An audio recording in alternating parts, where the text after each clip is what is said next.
So I'm Viviane. I'm a PhD candidate at Simon Fraser University in Vancouver, and I'll be presenting some results from my PhD thesis to you today.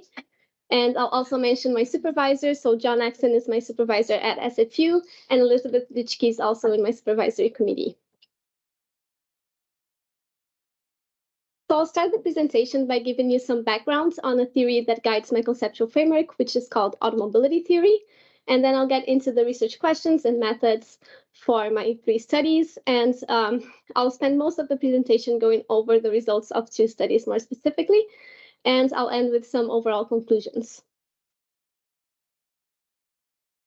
So automobility refers to the prevalence of the privately owned vehicle as the main transport mode in most industrialized countries. Sociologists analyze automobility as a whole system that perpetuates travel by cars, and that includes cars, car users or consumers, built infrastructure such as roads, and a host of policies and actors that enable widespread car use. Automobility has been instituted as a system across the industrialized world. However, some studies indicate that there may be national variances in how the system is structured, regulated, and ultimately experienced by consumers. And lastly, in introducing automobility is a highly energy-intensive system, and light-duty vehicles represent a major contributor to global climate emissions. So just to mention some data on this, in 2021, the light-duty vehicle sector represented about 8% of direct CO2 emissions globally, and automobility also has other societal impacts such as congestion, use of public space for roads and parking, and it institutes privileges really for car drivers over other road users. I'll just grab my water here that I forgot. So what are some of the potential solutions to automobility and GHG emissions? Shared automated and electric mobility are some of the mobility innovations that have the potential to decarbonize the light-duty vehicle sector, depending on how they are deployed and used. So these innovations are also sometimes called new mobility innovations, or the 3 revolutions of transport. As some authors propose that a shared fleet of automated and electric vehicles can be transformative for automobility and transport patterns. And there is considerable research that investigates how these innovations may affect GHG emissions, as I'm sure that you are all aware of. So I'll just briefly summarize this here. Shared mobility can help reduce vehicle travel demand. Automation can help lower energy consumption depending on how it's deployed. And electric mobility generally lowers carbon emissions. However, there is little research that investigates how these innovations relate to automobility patterns, which are likely resistant to change. So the literature posits that shared mobility can help challenge or provide alternatives to automobility, and that automated and electric vehicles are most likely to either reproduce or even further entrench aspects of automobility, such as vehicle ownership and vehicle travel demands. However, there is a need for more research to investigate the relationship between these innovations and automobility empirically. And that is what I tried to do in my thesis. So in my thesis, I explore automobility and its relationship to shared, automated, and electric mobility from a consumer perspective, empirically.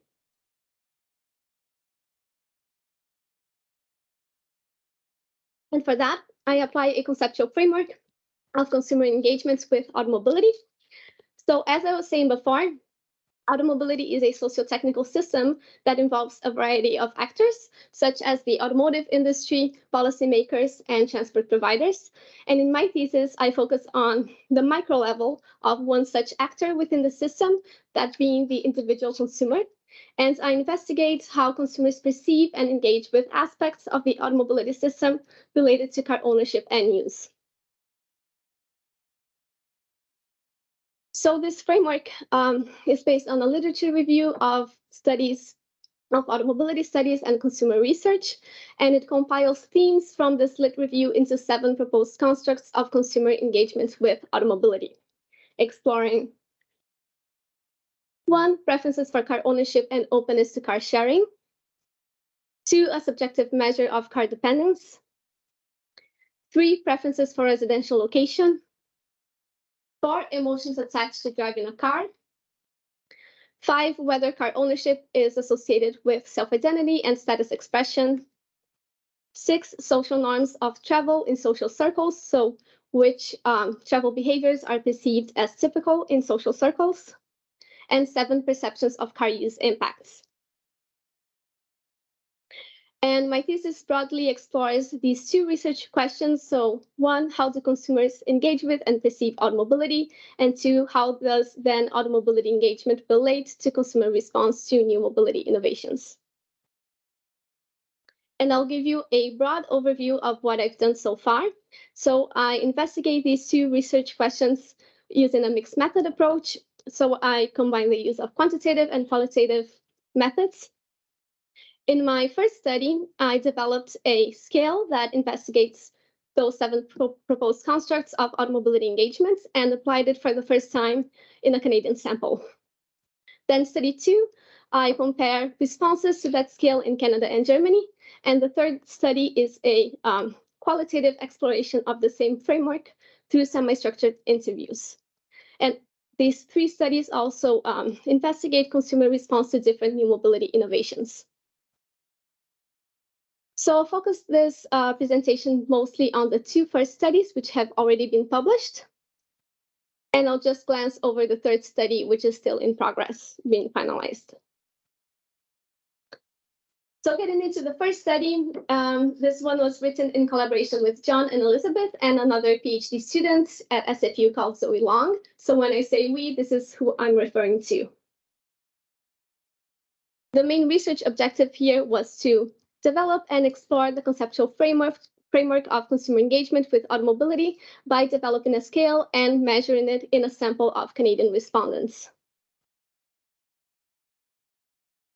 And for this, we implemented a web-based survey to a representative sample of Canadian citizens in June 2020. And we developed a 40-item survey scale investigating those 7 proposed constructs of automobility engagements, and it was implemented as a 5-point Likert scale, measuring respondents' agreements with scale items. And the survey also assessed consumer response to new mobility innovations, but I'll be focusing more so on the automobility results here, as I'll dive more deeply into the new mobility innovations results when I discuss study 2, which adds German data to the analysis. And for the data analysis here, I did an exploratory factor analysis of the automobility engagement scale, where I investigate whether the scale items can be reduced to a smaller number of factors. In this case, whether they can be reduced to those 7 proposed constructs. And I then used ordinal logistic regressions to test the potential of the resulting factors to explain car ownership importance and consumer response to innovations. So diving into the results, we arrived at a 7-factor solution. And I'll show you the 7 factors as well as the number of scale items per factor and convex alpha values in parentheses. So the first 3 factors are identical to our conceptual constructs of consumer engagement with automobility. And factor 3 is called driving aversion because the scale items depicting positive emotions of driving loaded negatively onto this factor and vice versa. Then factor 4, societal concern, represents a concern for the societal impacts of car use, such as air pollution and climate change, as well as a broader perception that car use is not good for society. Factor 5, non-car travel norms, is mostly similar to our proposed social norms constructs and indicates social norms of active travel, transit use, and car use reduction in social circles.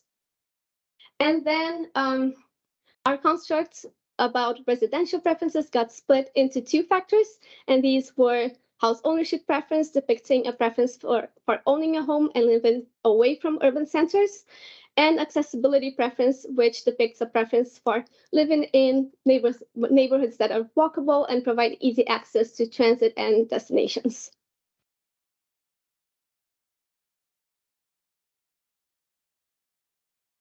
So to kind of summarize these results, This factor analysis broadly supported 5 out of our 7 proposed constructs, and one of the constructs' car ownership preferences was not identified at all in the factor analysis.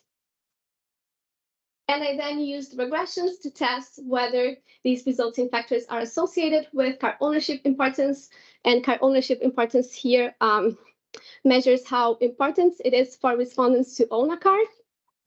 And so we find that 6 out of those 7 factors are significantly associated with car ownership importance.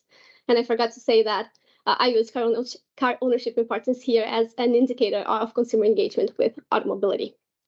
And so we find that perceived car dependence, car identity, and a preference for house ownership increase the likelihood of higher levels of car ownership importance, whereas driving aversion, a societal concern for car use impacts, and non-car travel norms decrease the likelihood of car ownership importance. So the key findings from this study are that the results from both the factor analysis and those regressions mostly support the framework of consumer engagement with automobility, but also indicate that there may be a need for adjustments in 2 of the constructs. So getting into the second study, this is where I compare consumer engagement with automobility in Canada and Germany. And this one was written in collaboration with the same authors, plus another student called Aline Kelba, who at the time was here at Fraunhofer, and she helped analyze and implement the survey. So this study here is more so focused in investigating whether consumer engagement with automobility varies across countries. And for that, I have 2 research objectives. The first is to compare consumer engagement with automobility in Canada and Germany. And the second is to then investigate the potential of automobility engagement to explain consumer interest in innovations. And for that, I focus on Canada and Germany as 2 examples of similarly industrialized countries with similar levels of economic development, but different automobility and new mobility patterns. So in terms of automobility, Canada displays relatively higher levels of car density, household car ownership, and commutes made by car relative to Germany. And Canada has markedly lower levels of urban population density and is more characterized by urban sprawl. And this is where we derive our hypotheses from regarding how the 2 countries differ in terms of automobility engagement when we cannot find studies that directly compare the 2 countries. So I'll just briefly summarize these hypotheses for you. We generally hypothesize that Canadians are more embedded into automobility, such as perceiving themselves to be more car dependent and perceiving their social circles to center more around car use. But we also hypothesize that Canadians perceive more negative environmental impacts of car use because we found a couple of studies that indicated that Canadians perceive more risks of climate change relative to Germans.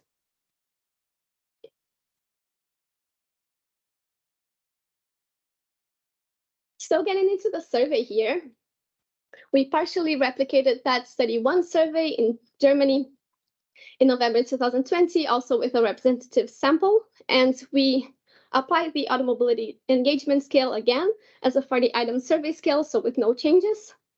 And we also assessed consumer interest in different types of shared, automated, and electric mobility. So more specifically, consumer interest in using car sharing and in purchasing or leasing fully automated vehicles or FAVs with a steering wheel, FAVs without a steering wheel, battery electric vehicles, plug-in hybrid vehicles, and electric FAVs. And for the data analysis here, again, I started with an exploratory factor analysis of the automobility engagement scale. So you have those results to look forward to again. And then I used independent t-tests and descriptive statistics to compare responses to those factors in Canada and Germany. And finally, I used ordinal regressions to test the potential of the resulting factors to explain consumer interest in innovations in the 2 countries. So we arrived at a 5-factor solution using a joint data set, so including both samples from the 2 countries. And the factors that we encountered in this factor analysis were driving enjoyment, car identity, car dependence, societal concern about car use, and sustainable travel norms. And we also conducted separate factor analysis for the two samples independently to further validate these results, and also found almost identical 5-factor solutions in the two samples independently. So I'll try to detail a little bit more these results by comparing them to the first factor analysis that I just showed you. So broadly, this 5-factor solution supported the same 5 constructs that the study 1 factor analysis also supported, with small differences in factors 1, 3, and 5, which led them to have slightly different, be called slightly differently. And the main difference between these two factor solutions is that we did not identify any factors related to residential preferences in this 5-factor solution in the second study, whereas if you remember, that first study had 2 additional factors related to residential preferences, and these were house ownership preference and accessibility preference. So I hope this is more or less clear, but I can come back to this if it was a little bit confusing. And then getting into the t-test results, these compare the factor mean scores in Canada and Germany. So we found no significant difference in mean scores for factor 1, driving enjoyment. And then for factors 2 to 5, so all other factors, we found that the Canadian mean scores were significantly higher than the German mean scores. So what this indicates is that Canadian respondents displayed significantly higher levels of car identity, car dependence, societal concern about car use, and sustainable travel norms relative to the German respondents. And we also looked at descriptive results. So how did respondents respond to individual scale items from each factor? And those results also supported these findings. So to summarize the key findings from this part of the paper, the results indicate that Canadians perceive themselves to be more car dependent, see the car more as a means to express self-identity and status, and are also more concerned about the environmental impacts of car use relative to Germans. And all of this aligns with our own hypotheses. However, we also find that Canadians perceive more sustainable travel behaviors in their social circles, and we had not predicted that. So from this, we conclude that the two countries do differ in terms of consumer engagement with automobility, but that those differences are not always easy to predict from aggregate patterns of car ownership and use. So moving on to the results regarding consumer interest in innovations. This graph here shows the percentage of respondents in each sample that were moderately or very interested in each innovation. And so looking at this, we can see that respondents from both countries were more interested in privately owned versions of fully automated and electric vehicles than in car sharing. And when comparing the two samples, we find that German respondents were more interested in all innovations compared to Canadians. And this is further reinforced by the regression results, which find that living in Germany is a significant predictor of interest in all studied innovations.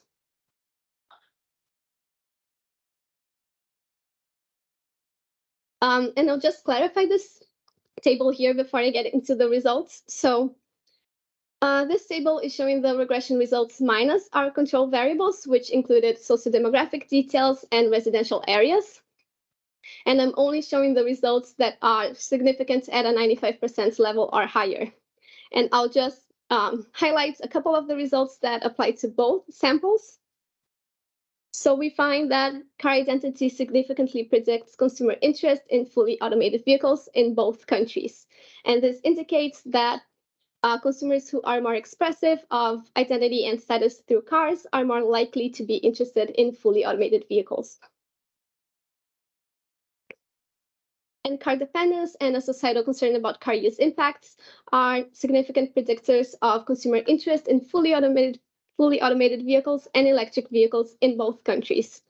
And these results suggest that the potential consumer market for these innovations may be car dependent, but also interested in the potential for automated and electric vehicles to lower car use impacts. And we also looked at interaction effects with the German subsample of the joint data sets, and those are not included in this table, but we found that most of these associations were unchanged in that sample. So from this, we conclude that the patterns of how consumer engagement with automobility predicts consumer interest in innovations are mostly consistent across the two countries. And these results support automobility literature that proposes that privately owned versions of automated and electric vehicles may reproduce certain aspects of automobility upon adoption, such as car dependence and the symbolic status attached to cars.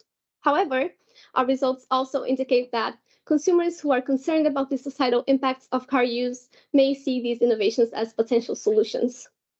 And lastly, these results also further reinforce the view that car sharing is an innovation that is less so associated with car dependence. Okay, so now I'll get into the final study, and this one focuses on the framework as well as consumer interest in fully automated vehicles using semi-structured interviews. And for this study, I aim to explore consumer engagement with automobility qualitatively and elicit consumer response to fully automated vehicles, including perceived benefits and concerns. And finally, investigate the relationship between automobility engagement and consumer response to FAVs. And I'll just give you a brief overview of the study. So we conducted 34 interviews in British Columbia, stratified by 3 urbanization levels: urban, suburban, and rural. The participant households were new vehicle buyers. And we conducted 2-part interviews with reflexive exercises in between the interviews. And these included a technology primer about partial and full automation, a 3-day drive-in diary, and a stated, a design space exercise where consumers design their ideal next vehicle purchase. And these reflexive exercises were included to help familiarize respondents with full automation technology and also to ground our questions about potential FAV use on their daily car use. And I've been conducted a qualitative content analysis using NVivo 12, and I would say that we have some advanced preliminary results, but not fully finalized yet. So I'm not including these results in the presentation, but when it comes to the narrative that we've been talking about, automobility engagement, the results from these interviews mostly align with those factor analysis results when it comes to analyzing consumer engagement with automobility. So they have been mostly supportive of those survey results as well. And we can talk more about this in the Q&A if you're interested. Okay, so in conclusion, the results lead me to conclude that the conceptual framework of consumer engagement with automobility can be useful in a variety of contexts, although some adjustments may be needed in the scale, and that automobility engagement can help to identify motives for consumer interest and response to innovations, as well as how these innovations may be adopted within an automobility context. So future research may further refine this scale, and I plan to do that in an upcoming survey. And future research may also investigate whether automobility engagement and this framework can help to identify policies to lower automobility impacts and to expand or maximize the benefits of new mobility innovations in terms of climate and energy. That was all. Thank you for listening to me, for your time, and I'll be glad to respond to your questions.